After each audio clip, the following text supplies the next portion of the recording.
Hi, everyone. I'm Justin Everett from MyAdvice, Chief Revenue Officer here. Excited to host everyone today. I know some people are still logging in. I see the participant count growing. With that said, though, we've only got half an hour, so we want to make sure we get to it. So thank you for being at the webinar today about mastering modern SEO. This is a topic that feels like it's always evolving and changing, and it's a challenge to try to keep up with the Google gods and make sure they're pleased and make sure that we're putting our businesses in the best shape possible to go attract more traffic to our websites, convert more of that traffic, and ultimately drive revenue for our businesses. So there's a lot to talk about today. We'll approach the webinar in two chunks. The first being just a prepared presentation on some of the hot topics of the moment, especially in 2024. We'll walk through that, but then we also we had you guys submit some questions beforehand, which is wonderful. And if you have questions along the way, we'll get into those. Before I introduce our esteemed guest today, I want to cover a couple of housekeeping items. First of all, this session is being recorded. So, if you have a client or a patient walk in and need immediate attention, or if the smoke alarm goes off or something and you need to go, that's totally, we've seen it all, I feel like, over the years. And you should, do what you need to do. We'll make sure this is recorded for you, and we'll get it out to you afterwards. Second is, we hope you have questions along the way.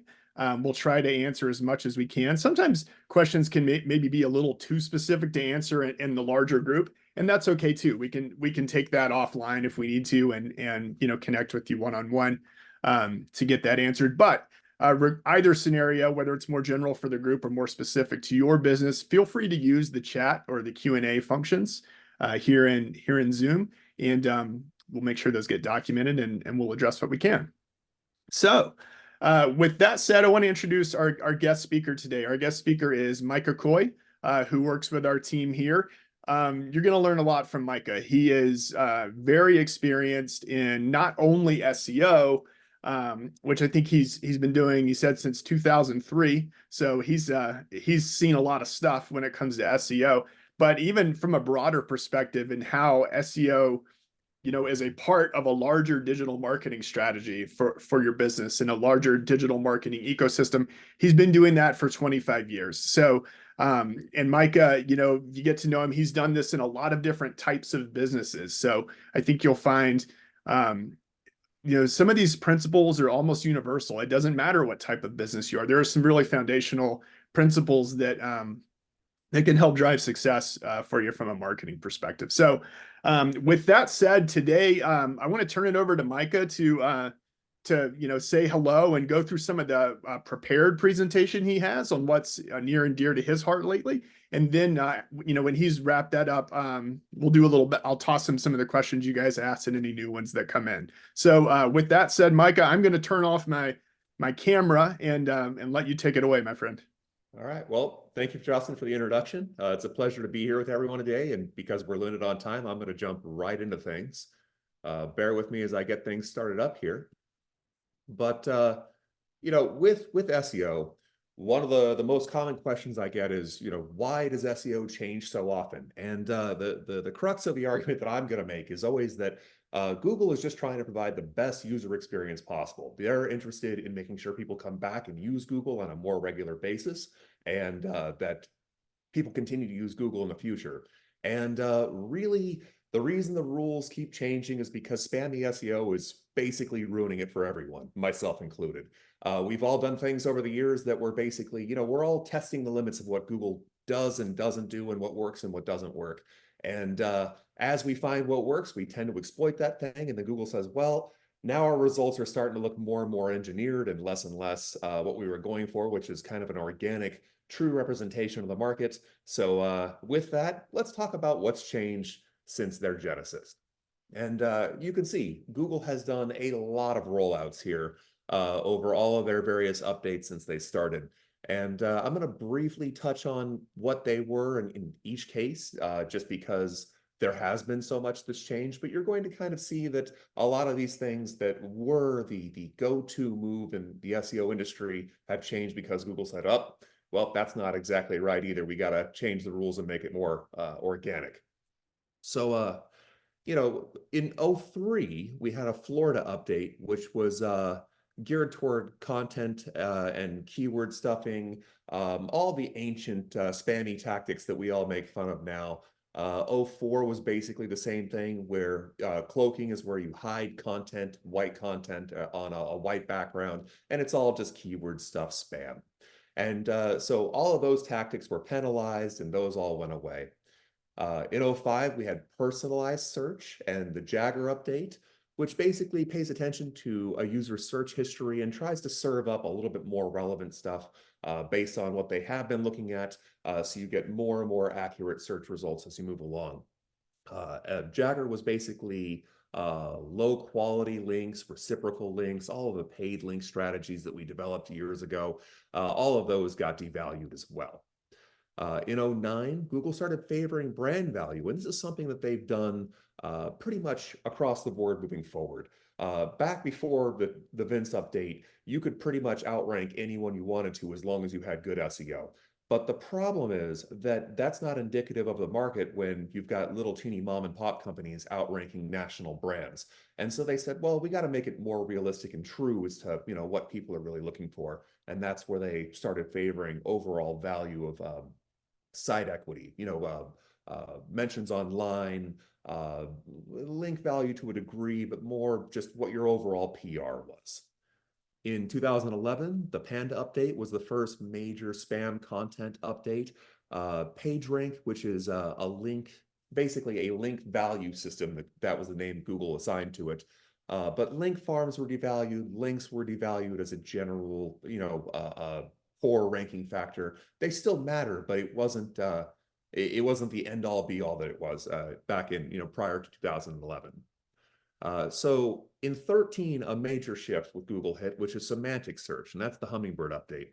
And in that update, the goal there was to focus on the idea, the theory behind what someone's searching for. So they started to associate, terms like nose job and rhinoplasty are the same thing. And so they started trying to find those thought clouds and associate them to terms and make every search a little bit more structured toward what the theory was behind it, as opposed to encouraging people to create, for instance, 1,000 pages for every single individual key term to try to rank for all of those things. In 2014, they basically rolled out the exact same thing, but for local search results. It's basically a semantic search for near me searches are the same as San Diego searches because I'm in San Diego and things like that. They just wanted to make it a little bit more geared toward local results being accurate, close to the user. EAT was introduced at the same time, and that is expertise, authority, and trustworthiness. And basically, it's just a measurement of your content's value in terms of answering user queries from a UX basis, and just getting through all of the standard hurdles and FAQs that people are going to ask. In 15, RankBrain was rolled out, which is Google's machine learning. It's where they rolled AI into their algorithm. And that was just to, again, better serve more relevant results and just be a little bit more intuitive and aligned with the way that people think. In 2017, intrusive interstitials was the update. Basically, pop-ups that ruin the user experience, ruin rankings. We've all been to a website where you pull up on your phone and your whole phone screen is a pop-up. And that's just a bad experience for everybody. So they said, if you start having pop-ups that block access to a site, we're not such a big fan of that, and that's going to hamper your ability to rank. In 2018, Medic hit all the medical sites out there. And basically, if you had really spammy or generated content and you were a medical site and you couldn't show authority, that EAT signal, then your site dropped off pretty substantially. It was, I think everyone's better for it because it's forced the industry to create much better and much more authoritative content that just provides a better user experience. In 2019, we had the natural language processing, the NLP, which basically just it's an improvement on semantic search. You're improving the search relation to, just a general context that people are searching things for. 2021 was your page experience update, which is core web vitals and site speed to a strong degree. So core web vitals is I'll save you the nerdisms, and I'll just cut it down to what matters. If your site loads on it can be measured on a sundial, it's a problem. And if you have strong visual fluctuations, we've all been to a news site where the page keeps on reconfiguring itself and it's a pain and you're always scrolling through it. Those are terrible for core web vitals. And if your site has that type of hardcore shifting around or takes forever to load, those are things that you're going to want to look into for SEO improvement. And then finally, in 22, schema was devalued. It used to be a major ranking factor, and now it's more of a minor element that's kind of more of a window dressing. And helpful content, the helpful content update was put out, and that content update we're going to talk about a bit more because it's been the talk of the town lately. And basically, that we're looking to reward people first content, a positive user experience. And, again, we're just back to the same old core of Google trying to provide the best user experience for everyone that stops by and does a search through their site. General clip notes on the helpful content update. Once upon a time, Google weighted every single page on its own. They said every page is an island unto itself. So all the pages on your site are all treated with they're all ranked based on their own merit. That is still true to a degree, but sites now are judged on an overall scale of helpfulness. And that's basically, we looked at your whole site and we saw that there was a ton of spam content in addition to your core pages. And we're saying, well, we don't really like the neighborhood you've created. You might have a couple nice houses on this block, but everything else looks a bit junky. So we're going to penalize you for that. And that's a big shift for Google because historically it's always been based on every page solo. So one of the things that's key to pay attention to with the helpful content update is that if you have a lot of low quality pages, one, they won't rank independently, and two, having a lot of them can overall drag down the performance of your website. Now, I want to talk about what's generally the same with Google through all the years. They have a generally outlined best practices. If you stick within those lines and you color within those lines, like I say here, you will do fantastic. They like to see sites that have proper structure, have great content. Content is still king. But now, as we shift into the helpful content update, and the last 5 years or so, user experience is also king. So if you can provide really great content and make it really useful and make it engaging, you're going to do fantastic. I tell people that they're going to want to create really informative content that answers all the questions that they get in the office, on the phone, so on. The more you can put those questions out in front of people and answer them on your website, the less they ask them on the phone, the faster the buying cycle is, the more authoritative your content. Everything that you're doing there is going to better display your USP and make you kind of, one, the authority, but also two, the Wikipedia of your said topic, and Google generally rewards that. I like to employ what's known as a ground zero SEO strategy. If you think of your SEO as a bullseye, first you start with your local market that's closest to you, because when you're first starting out, you won't have a lot of site equity, and we'll talk about that in a second. And as you take down your initial local area, you work out from there in successive rings. And so I say, take down your smallest local market first, and then as your site grows, as your company grows, or if you've been doing it for a while, you start taking down markets that are around you, moving into larger markets as you can. Site equity is going to limit your performance. If you're a local leader and you're well involved in your community, you've got good PR, your magazine articles or mentions in the news, local links, businesses pointing to you, and so on. solid reviews on your Google My Business profile, now Google Business profiles. If you have lots of reviews and you've got good local equity, we'll call it, that will also bolster your SEO because it's less and less about on page and more about the holistic, what are we doing everywhere? So focus on your on page, get your reviews up, make sure that your local listings are correct, you'll do well. Here at MyAdvice, I like to work through sites on kind of this format. We start off, think of it as a pyramid. You got to have a strong foundation.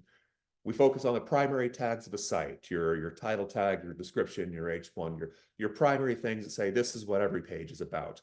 And then from there, you want to build on that by having strong signals that interlink all of your pages in terms of related procedures and related topics and so on.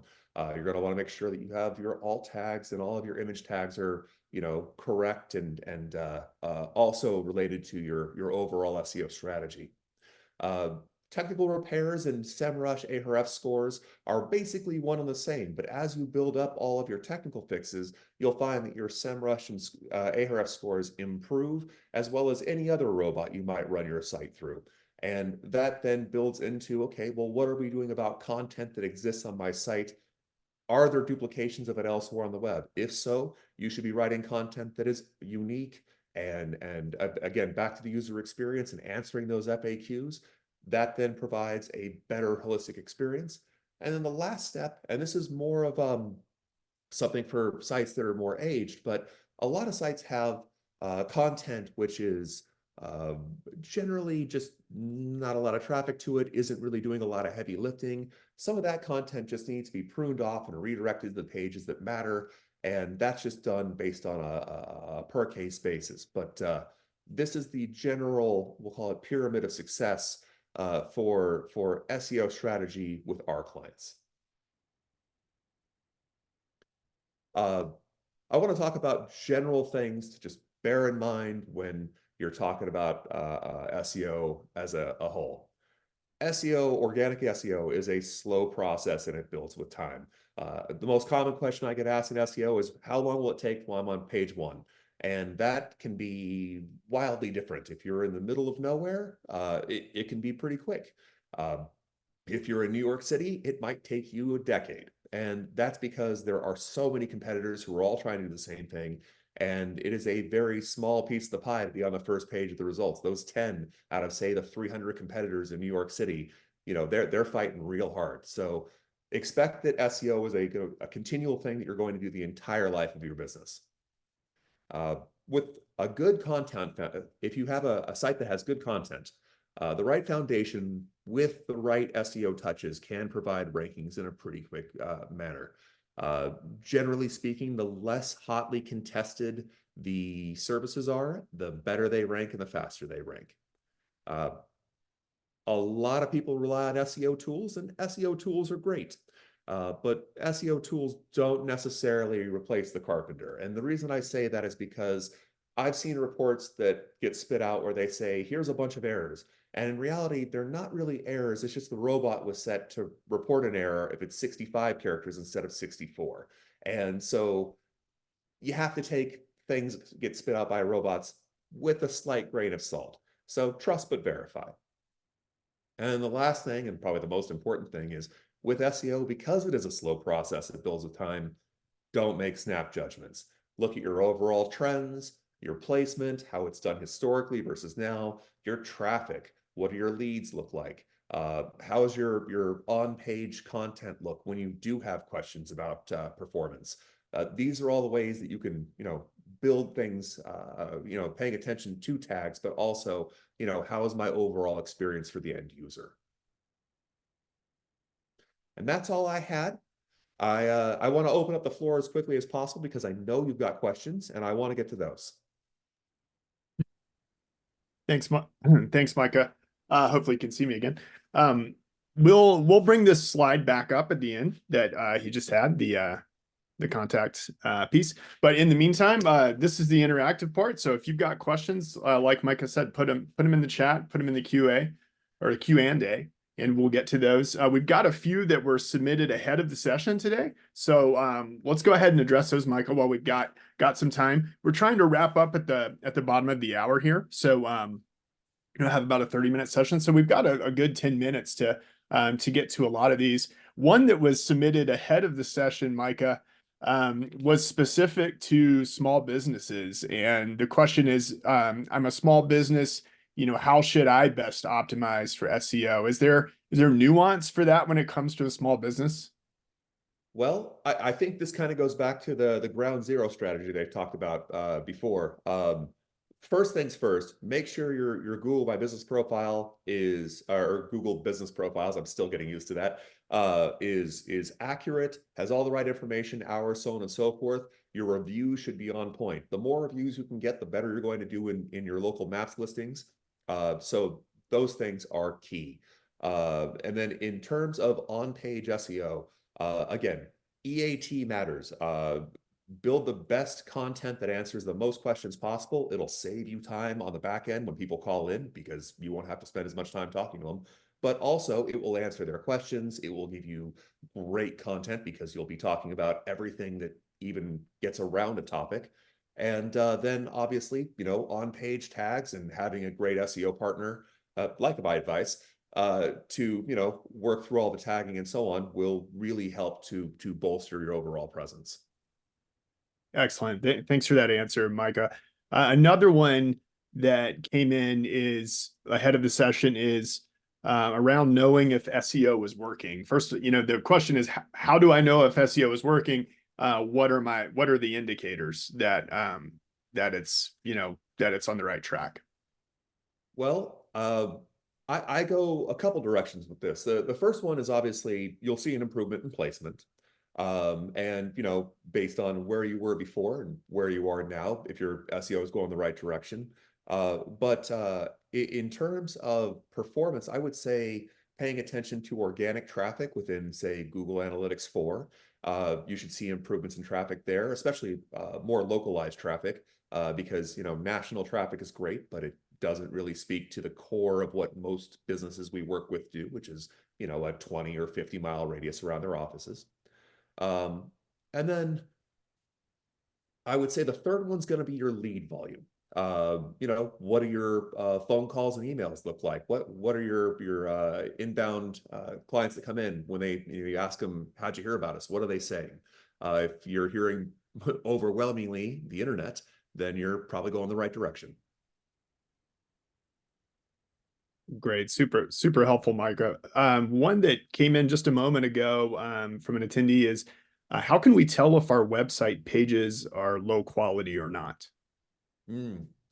The way that we do it is we will run through the Google Analytics traffic for any of the pages that we suspect being low quality for the last 12 months. And we'll say, okay, if this site doesn't have any traffic that's inbound, let's take a look at the page. And if the content on the page doesn't really speak to anything, or for instance, you've got 5 pages on the same topic, it might make sense to take those 4 other pages that have lower traffic than that core page and redirect those to the page that is the most highly trafficked and already has the most, we'll call it the strongest emphasis. Excellent. Another one from the list submitted before the session today is, what is keyword density? And I guess that's a term we've heard a lot. What is keyword density? Does it matter? And do I need a page for every single service I offer? All right. So a couple questions there. First, let's talk about keyword density. Keyword density is something that we used to do back in the early 2000s into the early 10s, which was basically to make sure that you're mentioning the right number of keywords on page, and you're basically doing SEO for robots at that point. In my experience, I've found if you write 1,000 words on a page or 500 words on a page about a topic, and you're speaking about rhinoplasty or facelift, for instance, it's really hard to speak about that topic without mentioning it organically a whole bunch of times in the content.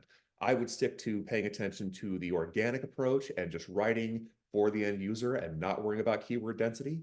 And that will tend to yield much better results than trying to hit I hit a 3% of my content is the word facelift or something like that. In terms of content on a per service basis, you should absolutely be doing that. I've seen a lot of sites that have a services page, and then it just mentions everything they do on one page, but that doesn't speak to being highly relevant for any one thing. You're kind of the jack of all trades, master of none. So in that instance, I would say break that page out into all of your individual services separately, and then speak to each one of those services again, answering all of the questions, being as authoritative as possible, being useful, and that will tend to give really, really good results on the SEO front. That's great advice, Micah. Thank you. Another one from the pre-submitted list is, can I do it by myself? Yes, you can, but it takes time to learn and experiment and, get up on plane to where you're competitive with all of the other SEO agencies that are working for your competitors. One of the things I tell just about everybody outside of, brain surgeons is, if you apply yourself 8 hours a day, 40 hours a week for the next 10, 12 months, you'll probably get pretty good at SEO, but you don't have time for that. You need phone calls and a business to run, and you've got a whole bunch of other things that are pressing on you. So it makes more sense to skip the learning phase and just hire a pro to do all of these things. And you can learn along the way, but keep in mind the landscape changes constantly because of all of the edits that Google has to make due to everyone gaming the system. Makes sense. Makes sense. Guys, please keep the questions coming.